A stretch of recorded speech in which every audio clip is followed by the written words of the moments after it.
The first sign was the silence. I had been a planetary surveyor for the Administratum for 17 years before Kylos 9, and I had learned to trust certain instincts. Every world has a voice, the whisper of wind through canyon systems, the groan of tectonic plates settling, the hiss of atmospheric processes cycling in orbital stations. Even dead worlds sing, after their fashion. But Kylos 9 was different. When our survey ship broke atmosphere and I ran my first acoustic sweep from the landing site, the instruments returned nothing but flatline. Not the quiet of a dead world, but the absolute absence of sound that shouldn't exist in nature. The kind of silence that makes your ears ring, because your brain refuses to accept it. I should have flagged it immediately. Should have recommended orbital surveying only. Should have refused to set foot on that grey sand. But I was 43 years old, buried in the middle rankings of the Administratum's survey division, and this was my first chance at a primary discovery. If Kylos 9 proved viable for colonization or resource extraction, my name would appear on the official charts. My children would see it. My designation would shift from survey tertiary to survey secondary, maybe even primary if the tithe potential was high enough. So I filed the acoustic anomaly as atmospheric peculiarity, requiring further investigation, and authorized the landing party. The sand was wrong too. I noticed it the moment I stepped off the lander's ramp, my boots sinking into what looked like ordinary desert terrain. It was too uniform, every grain the same size, the same color, that particular shade of gray that my mind kept wanting to call green even though it wasn't. I knelt and let some run through my gloved fingers, and it moved wrong, too smooth, too perfect in its flow, like it had been manufactured rather than weathered, like someone had ground down an entire planet's surface to exactly the same specification and then spread it out with mathematical precision. My second in command, Harrick, was scanning the horizon with a surveyor's practiced eye. He had been doing this longer than I had, though he lacked the ambition or connections for advancement. No vegetation, he said, his voice flat through the vox. No water erosion patterns. No geological variation visible from here. He paused, and I heard him breathing in that careful way people do when they're trying not to say something that might get them reprimanded. Sir, this reads like a garden world that's been prepared. Prepared for what? I asked, though I didn't want the answer. I don't know. But nothing natural produces this kind of uniformity. I looked back at our lander, a stubby Administratum survey class vessel, painted in the faded grey-green of the departmental fleet, and felt the first real tendril of unease work its way up my spine. We were 17 days from the nearest Imperial outpost, 42 days from anything that could be called reinforcements. Our ship had basic defensive armaments enough to discourage pirates or deal with hostile fauna, but nothing that would matter against a real threat. We proceed with the survey, I said, because that's what my orders specified, and because I still wanted my name on those charts. Full geological samples, atmospheric analysis, and surface mapping. Standard protocol. We spent 4 hours establishing our survey perimeter, driving sensor stakes into that perfect grey sand, and watching our instruments struggle to make sense of the readings they were receiving. The ground was dense, far denser than sand should be, as if it was barely surface coating over something solid beneath. The atmospheric composition was breathable but sterile, lacking even the trace organic compounds you'd expect from a world this old. The temperature held absolutely steady at 17 degrees regardless of our position or the time of day, which should have been impossible given the system's star classification. It was Harrick who found the first geometric shape. He had been running ground-penetrating radar at the edge of our perimeter when his equipment started producing readings that made no sense. I saw him stop, check his instruments, stop again. Then he waved me over with the kind of urgent gesture that makes your stomach clench. "Sir," he said, and his voice had gone very quiet. "You need to see this." The radar image on his screen showed a perfect right angle 12 meters below the surface. Not approximately right perfect, to within 1/1000th of a degree according to the measurement overlay. And it wasn't just an angle. It was part of a structure, a vast geometric pattern extending beyond the radar's range in every direction. Corridors, chambers, networks of passages, all organized according to principles that were clearly artificial and clearly not human. "That's not Imperial construction," Harrick said unnecessarily. "No," I agreed, staring at the screen and feeling my career ambitions curdle into something that tasted like metal in the back of my throat. "It's not. I should have called for immediate evacuation, should have triggered the emergency beacon and gotten my people off-world before we disturbed anything else." But I was still thinking like an administratum surveyor, still thinking about chain of command and proper reporting procedures, and the 27 forms I would need to file to justify abandoning a survey mission based on preliminary data. So instead, I ordered expanded radar sweeps and told myself we were just gathering information for the report, just doing our jobs, just following protocol. By the end of that first day, we had mapped an underground structure that covered at least 40 square kilometers, perfect geometric patterns, chambers of identical dimensions arrayed in precise mathematical relationships to each other, corridors that met at exact angles and ran in perfectly straight lines for distances that made my hands shake when I calculated them, and all of it constructed from material our instruments couldn't properly analyze, something that registered as metal, but also as stone, but also as neither, something that seemed to exist in multiple states simultaneously, according to our scans. I filed my preliminary report that evening, coding it for immediate transmission to the nearest administratum station, and tried not to think about what I had just documented. Tried not to think about the stories you heard sometimes, in the quiet moments between shifts, about survey teams that found things they shouldn't have found, about worlds that looked empty but weren't, about silences that meant something worse than death. The second sign was the dreams. I noticed them on the third night. Not dreams exactly, more like geometric patterns playing across the inside of my eyelids every time I closed my eyes. Perfect angles and mathematical progressions, shapes that hurt to look at because they suggested dimensions that shouldn't exist. I would jerk awake, gasping, convinced I had been suffocating, only to find myself breathing normally in my bunk aboard the lander. But the patterns lingered, burned into my vision like afterimages from staring at the sun. Harrick mentioned it casually over morning rations on the fourth day. "Having trouble sleeping," he said, stirring his reconstituted protein paste without eating it. "Keep seeing shapes, patterns, like something's trying to show me how to solve a mathematical equation I don't understand." 3 others reported similar experiences. I logged it as possible atmospheric contamination affecting brain chemistry and ordered everyone to switch to sealed rebreather units when outside the lander. But I didn't tell them what I had started seeing in those patterns, the suggestion of purpose, of meaning, of something vast and patient waiting beneath our feet. We continued the survey because that's what we were supposed to do. I kept telling myself that we were gathering crucial data, that every scan and sample brought us closer to understanding what lay beneath Kalos 9's surface. But the truth was simpler and more shameful. I was afraid to call for evacuation without absolute proof of danger. Afraid of the questions, the investigations, the potential black marks on my record for overreacting. Afraid of being the surveyor who saw patterns in the dark and abandoned a perfectly viable world because he had bad dreams. On the 5th day, we detected the first energy signature. It was faint, barely registering on our instruments, coming from one of the larger chamber structures approximately 30 meters below the surface. A regular pulse, occurring every 3.14159 seconds according to our chronometers, that our equipment interpreted as electromagnetic radiation, but also as gravitational fluctuation, but also as something else our sensors had no classification for. "That's not natural decay," our tech specialist Ven said, staring at her instruments with the kind of fixed intensity that meant she was trying very hard not to panic. "That's a powered system. Something down there is active." "Active or activating?"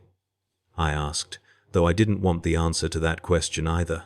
She checked her readings, double-checked them, then looked at me with eyes that had gone very wide. The pulse frequency is increasing, 0.001% per hour. At current rate of acceleration, it will reach, I don't know what, but it's building towards something. I finally triggered the evacuation order. Finally did what I should have done on the first day when we detected that impossible silence. But I was 5 days too late, and I was about to learn exactly what that delay cost. We had just finished loading the last of our equipment when Harrick screamed. Not a scream of pain or fear, a scream of pure incomprehension, the sound a mind makes when it encounters something so far beyond its capacity to process that it simply breaks. I turned to see him standing perfectly still on the lander's ramp, staring at the ground beneath his feet, and even from 15 meters away I could see the sand moving, not shifting in wind or settling under weight, moving with purpose, flowing in geometric patterns that spiraled outward from a point directly below where Harrick stood. The grey grains were rearranging themselves into shapes, into symbols, into something that looked like writing but in a language that predated humanity by millions of years. "Get away from there," I shouted, starting to run toward him, but I was too slow, and it was already too late. The sand erupted. Not violently, that would have been almost comforting in its comprehensibility. Instead, it simply stopped being sand and started being something else. Something that had always been there waiting beneath the surface disguise. Metallic forms unfolded from the ground like flowers blooming in reverse. Black-green metal that seemed to drink in light rather than reflect it. Geometric shapes that assembled themselves according to principles that made my eyes water and my stomach heave. And in the center of it all, rising from the sand with the terrible patience of something that had slept for 60 million years, was a figure. It had been human-shaped once, perhaps, in the same way that a schematic diagram of a human is shaped like a human. The proportions were mathematically correct but deeply wrong, too tall and too thin, and jointed in places that nothing made of bone and flesh should joint. Its surface was that same black-green metal, flowing with energy patterns that pulsed in time with the electromagnetic readings we had detected, and where its face should have been was a single emerald eye, burning with a light that suggested not just intelligence but malevolence refined over millennia into something approaching perfection. Harrick was still screaming, but the sound had changed. Now, it was a scream of unwilling understanding, of a mind forced to comprehend truths it was never meant to grasp. I could see his eyes reflecting that green light, see his face contorting as something that wasn't a voice spoke directly into his consciousness. I ran. Emperor, forgive me. I ran. I reached the lander's controls and triggered the emergency ascent sequence without waiting for the others, without checking who had made it aboard, operating purely on the animal instinct that said, "Get away, get away, get away," before that green eye turns toward you. The lander's engines screamed to life. Through the viewport I saw more figures rising from the sand, dozens of them, hundreds, an entire army unfolding from beneath Kylos 9's perfect grey surface. I saw Ven try to reach the ramp and fail, saw her stumble and fall and then simply stop moving as one of those metal figures touched her shoulder, saw her face go slack and empty as something that wasn't death, but was somehow worse rippled through her body. I saw Harrick finally collapse, his scream cutting off with merciful abruptness. I saw the figures converge on our survey equipment, saw them examine our instruments with movements that suggested curiosity or perhaps contempt, saw them turn as one toward my ascending lander, 100 emerald eyes tracking my flight with the patient interest of predators who know their prey cannot truly escape. The lander broke atmosphere. I set course for the nearest Imperial outpost and triggered every emergency beacon I had.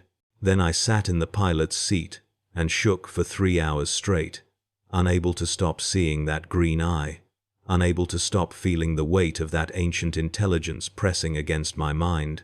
I told myself I had survived, told myself I had escaped to bring warning, to alert the Imperium to what lay beneath Kylos 9's surface.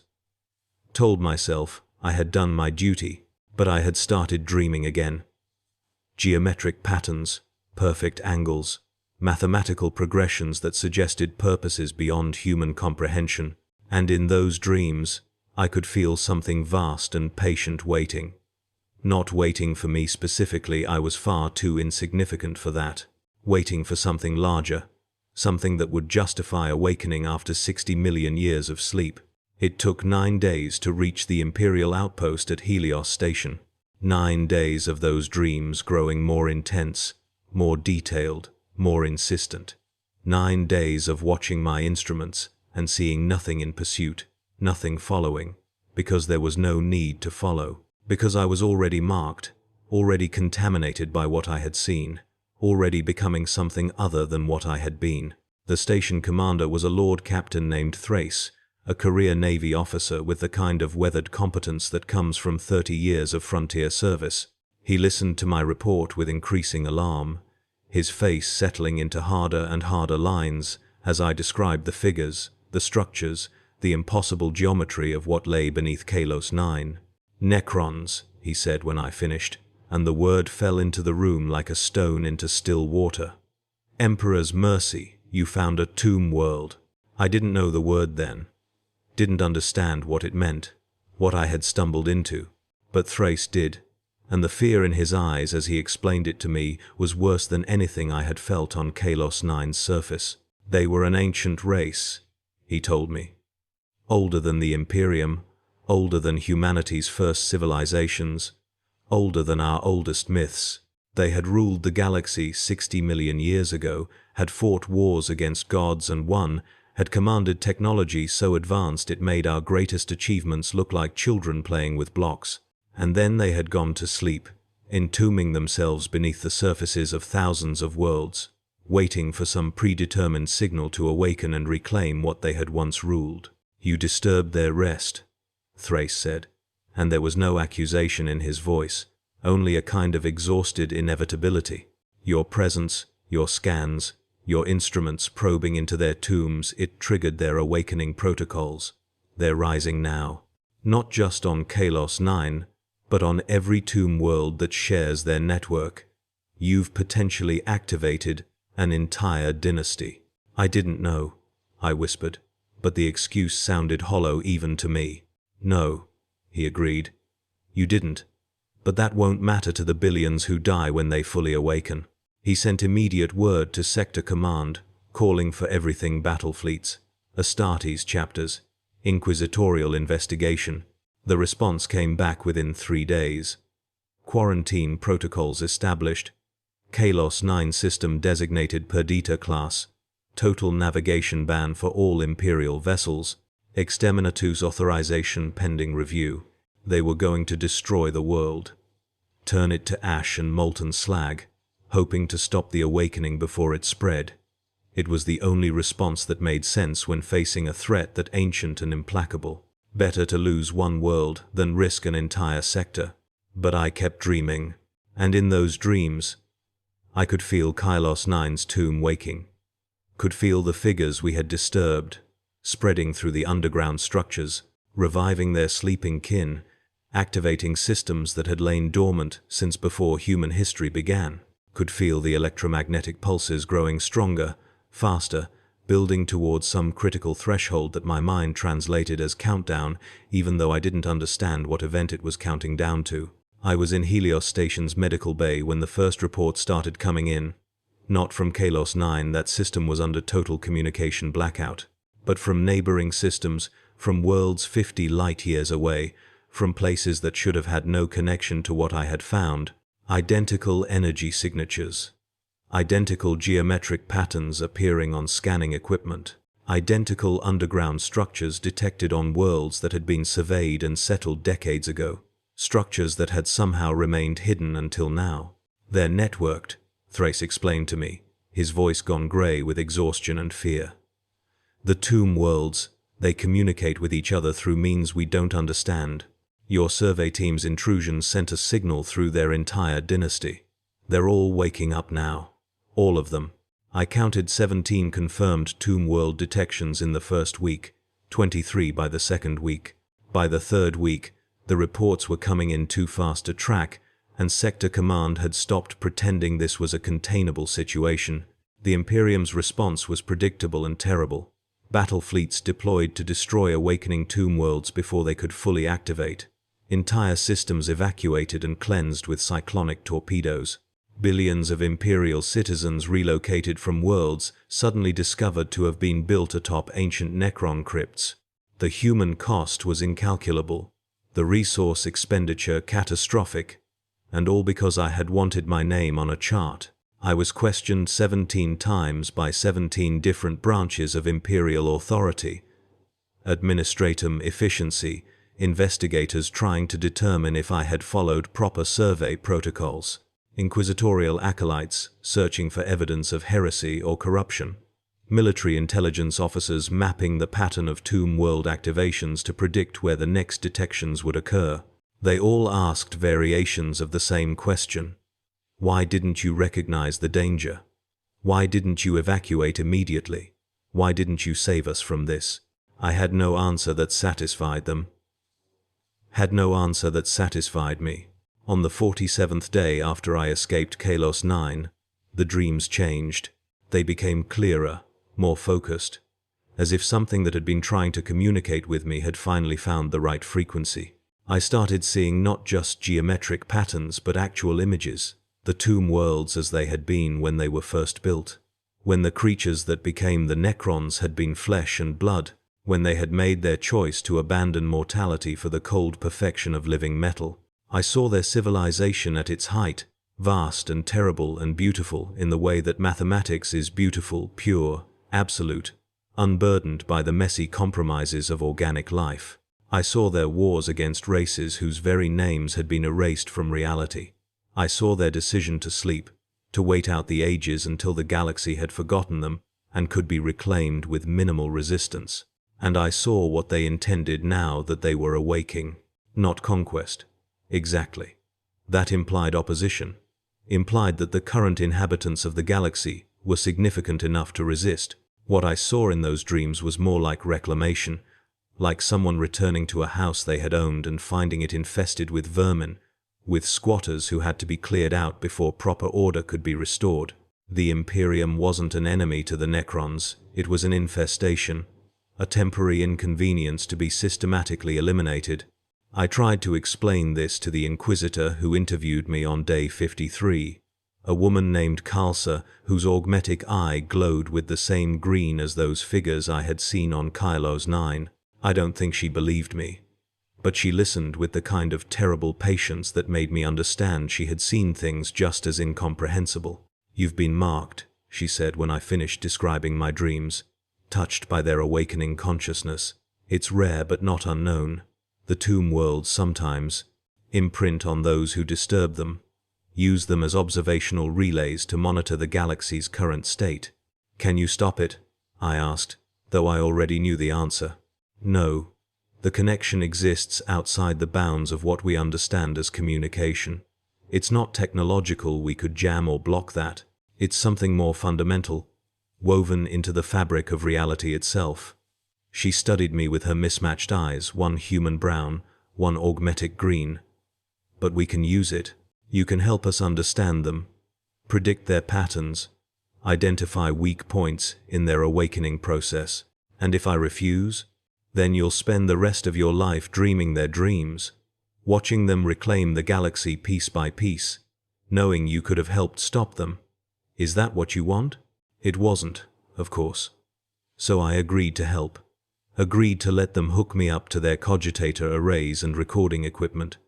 Agreed to describe in exhaustive detail every dream, every vision, every fragment of alien consciousness that leaked through whatever connection had been established between my mind and the awakening tomb worlds.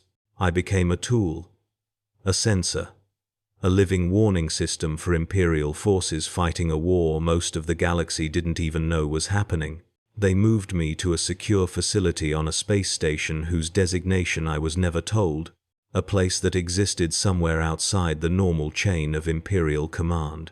My days became a routine of dream analysis, interview sessions, and long hours connected to machines that translated my sleeping visions into tactical data. My nights were no longer my own. I slept under observation, monitored by tech priests and inquisitorial specialists, who recorded every movement, every word I muttered in my sleep, every time my brainwaves spiked in response to some distant tomb world activation. I was useful. That was what kept me alive when standard Imperial procedure would have demanded my execution. I had been contaminated by Xenos influence, had allowed enemy intelligence to access my consciousness, had become a security risk that should have been terminated immediately. But I was also valuable, and in the Imperium, value can sometimes outweigh contamination. The reports kept coming in. 70 confirmed tomb worlds. 112. 247. The numbers became meaningless after a while, just abstract measures of a catastrophe too large to properly comprehend. Each number represented billions of lives disrupted or ended, entire civilizations evacuated or exterminated, centuries of imperial expansion threatened by a race that had been ancient when humanity's ancestors were learning to use fire. And I dreamed them all. Every tomb world that awakened sent its signal through the network, and through the network into my sleeping mind. I saw worlds of ice and worlds of fire, worlds whose surfaces had been sculpted into perfect geometric arrays, worlds that had been hollowed out and converted into weapons of unimaginable scale. I saw the Necrons emerging from their ancient sleep, testing their reanimation protocols, activating defense systems that made our most advanced technology look primitive. I saw them remember. That was the worst part, understanding that they retained memory across their millions of years of sleep, that they were waking not as blank slates, but as individuals with full recall of their previous existence. They remembered their empire. They remembered their wars. They remembered losing their flesh, remembered the cold horror of transformation into undying metal, remembered the hatred and bitterness that had sustained them through their long dormancy, and they remembered that the galaxy had once belonged to them. On day 119, I had the dream that changed everything. I saw Kylos 9 as it truly was not a tomb world, but a beacon, a transmission node designed to spread the awakening signal across an entire sector. The figures I had disturbed weren't guards or warriors, but technicians, specialists tasked with maintaining the beacon's functionality during the long sleep. By detecting their tomb, by triggering their awakening protocols, I had activated the beacon's final sequence, a cascade signal that would wake not just their local dynasty but every connected tomb world within 1,000 light years. I had set off a bomb that would explode across space and time, and the Imperium was standing directly in the blast radius. I woke screaming, and immediately requested an emergency session with Khalsa. She listened to my description with that same terrible patience, then confirmed what I had already understood in my gut. I hadn't just discovered a tomb world. I had activated a weapon specifically designed to trigger a massive, coordinated awakening. The Necrons weren't just rising, they were executing a plan that had been set in motion millions of years ago, waiting for someone like me to stumble into their trap. You couldn't have known, Khalsa said, but there was no comfort in her voice. Does it matter? I asked. I did it anyway. She had no answer to that. The strategic situation deteriorated rapidly after that. With the beacon fully active, tomb worlds were awakening faster than Imperial forces could respond. Battle fleets found themselves fighting on multiple fronts simultaneously, stretched too thin to properly contain any single awakening. Worlds that had been safely Imperial for millennia were suddenly discovered to have been built atop tomb complexes, their populations evacuated in desperate rushes while Necron forces rose from beneath their cities. I continued dreaming, continued serving as the Imperium's early warning system, providing coordinates and activation patterns to help our forces predict where the next awakening would occur. But prediction and prevention were very different things, and we were failing at the latter with increasing regularity. On day 207, my dreams showed me something new. It was Kylos 9 again, but changed. The surface was no longer covered in perfect grey sand. Now it was a plateau of black-green metal, geometric structures rising kilometers into the atmosphere, energy patterns pulsing across the surface in waves that I somehow understood were signals, communications, orders being transmitted across the tomb world network. and at the center of it all was a throne. I saw a figure seated there, larger than the warriors I had encountered, its form more elaborate and terrible. This was no technician or soldier, this was a ruler, a lord of the ancient empire, someone who had commanded dynasties and crushed civilizations, and now was waking to find his empire gone and his galaxy infested with lesser races. I felt his attention shift toward me, felt him become aware of the connection between us, aware that I had been watching his awakening through the network he had built. And in that moment of contact, I understood that he had always known I was there, that the connection worked both ways, that while I had been observing the tomb worlds, they had been observing me, and through me, observing the Imperium. I had been a sensor for Imperial forces, yes, but I had also been a sensor for them. Every report I gave, every tactical briefing, every piece of intelligence I provided was simultaneously being transmitted back through the network to the awakening Necron lords. I wasn't helping the Imperium prepare for the invasion. I was helping the Necrons prepare to face the Imperium. I told Khalsa immediately, watched her face as she understood the implications, watched the calculations running behind her eyes as she determined whether I was now more valuable alive or dead. "We suspected," she said finally. "The connection works both ways, it had to. But your intelligence was still valuable, even compromised. And now," she paused, considering, "now you're even more valuable. If they're using you to observe us, we can use you to observe them, feed them false information, set traps, create tactical confusion." "Turn me into a weapon," I said. "Turn you into a weapon," she agreed. So that's what I became. A living deception tool, carefully fed false intelligence that I would then transmit through my dreams to the watching Necron lords. Fake troop movements, fabricated fleet dispositions, invented defense strategies, all of it channeled through my sleeping mind into their planning systems. It worked. For a while.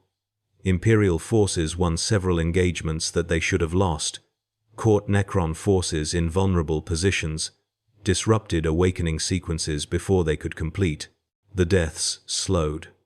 The evacuations became more orderly. For a brief period, it seemed like we might actually contain the awakening. Then the Necrons adapted. I felt it in my dreams, a shift in their response patterns, a new complexity in how they processed the intelligence they were receiving through me. They started testing, sending small forces into obviously prepared ambushes to confirm their suspicions, running exercises that had no tactical value except to measure Imperial response times and force deployments. They had realized I was being used to deceive them, and instead of cutting off the connection, they were playing along, using me to feed false intelligence back to the Imperium, while simultaneously watching how we responded to what we thought was successful deception. I had become a double-blind intelligence failure, a conduit for mutual deception that benefited neither side and endangered everyone caught in the middle. Khalsa made the decision on day 341.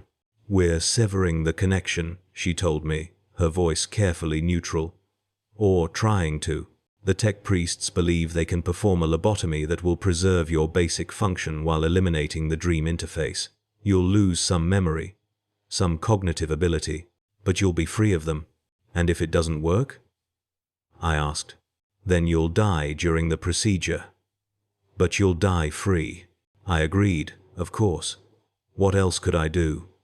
I was tired of dreaming other beings' dreams, tired of being a battlefield where ancient intelligences fought their information wars, tired of carrying the weight of knowing that my single moment of ambition on Kalos 9 had led to so much death and suffering. The procedure was scheduled for day 350. I spent the intervening days in isolation, trying to prepare for either outcome, freedom or death, both equally welcome at that point. But on day 348, my dreams changed one final time. I saw Kalos 9 with absolute clarity, every detail razor sharp. I saw the throne at its center and the figure seated there, the Necron Lord who had been watching me watch him for months. and I felt him reach across the connection between us with something that I can only describe as curiosity mixed with contempt. He showed me what was coming. The awakening was accelerating, moving beyond anyone's ability to control or contain. Within a decade, every tomb world in this sector would be fully operational.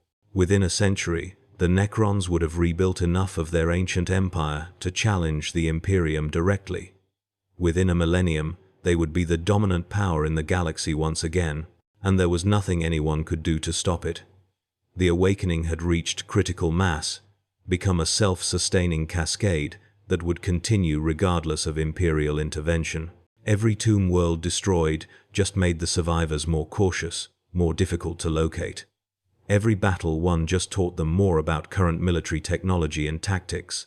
Every year of delay just gave them more time to rebuild their infrastructure and reactivate their weapons. The Imperium was doomed. Not immediately, that would take time, perhaps centuries, but inevitably, absolutely, with the mathematical certainty that the Necrons had built into everything they created.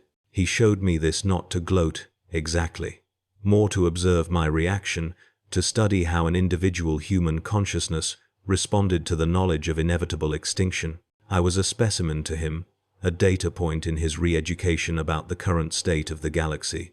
And then he severed the connection himself. I woke on day 349 with my mind entirely my own for the first time in months. No geometric dreams, no ancient consciousness pressing against my thoughts, no sense of vast intelligences observing through my eyes. Just silence, the same absolute silence I had encountered on Kylos 9, the silence that meant something was watching. I told Khalsa what I had seen, watched her face as she tried to decide whether this was truth or a final deception, whether the Necron Lord had severed the connection because I was no longer useful, or because he wanted me to spread despair and defeatism through Imperial command. "It doesn't matter," she said finally. "True or false, we fight anyway. That's what humanity does. We fight against impossible odds because the alternative is surrender. And we don't surrender. We can't. It's not in us." She was right, of course. The Imperium would fight, would throw armies and fleets and entire worlds at the awakening tomb dynasties, would sacrifice billions to buy centuries, would rage against the dying light with everything it had. Because that's what the Imperium does, what it has always done, grind forward through sheer bloody-minded refusal to acknowledge defeat. But I had seen what was coming, had felt it in my dreams with the certainty that only comes from direct contact with an intelligence that thinks in geological timescales and plans in millennia. The Necrons would win eventually, not because they were better warriors or commanded superior technology, but because they were patient. They had already waited 60 million years. They could wait another 60 million if necessary. They were already dead. They had nothing left to lose. The Imperium released me on day 363. I was no longer valuable, the connection was gone, and my intelligence was months out of date, superseded by information from more current sources. They gave me a new identity, relocated me to a hive world far from any known tomb world activity, set me up with a minor administrative position in a water reclamation facility. I was 44 years old, buried once again in the middle rankings of Imperial service, and my name was on the charts. Survey tertiary designation 7734 Gamma, credited with the discovery of Kalos 9 and the identification of the beacon network. My children would see it.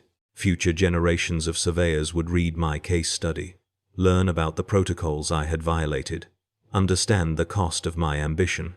I had gotten exactly what I wanted. I still don't dream of the Necrons. That connection is gone, severed by the Lord who had used me and then discarded me when I was no longer useful. But I dream of other things now, of the 2 members of my survey team who died on Kalos 9, of the billions of Imperial citizens displaced or killed by the awakening I triggered, of the civilizations that will cease to exist because I wanted my name on a chart. Sometimes I go to the observation deck of my hive block and look up at the stars. I know that somewhere up there, Kalos 9 still exists, transmitting its beacon signal across the sector. I know that tomb worlds are still awakening, still rising from their ancient sleep, still executing the plan I inadvertently activated. I know that the war I started is continuing, expanding, metastasizing across human space like a cancer with no cure. And I know that when the final accounting is done, when the Imperium's chroniclers compile their histories of this era, my name will be there, not as a discoverer or explorer, but as the man who rang the bell that woke the dead, the surveyor who looked where he shouldn't have looked, disturbed what shouldn't have been disturbed, and paid for his ambition with the blood of billions. I am 44 years old. I process water reclamation requests on sub-level 73 of Hive Tertius. I have no family. They were relocated for their safety after my involvement became known, given new identities, and forbidden from contacting me. I have no friends who would want to associate with the man who woke the tomb worlds. I have no future except this, except existing day after day in the grinding machinery of Imperial administration, a cog in a machine that continues turning even as it's slowly consumed by forces older than human civilization. The silence found me on Kalos 9, and I brought it back with me. It lives in the spaces between my thoughts, in the gaps between heartbeats, in the absolute quiet of 3 in the morning when I lie awake and remember emerald eyes watching me from the dark. I discovered a tomb world.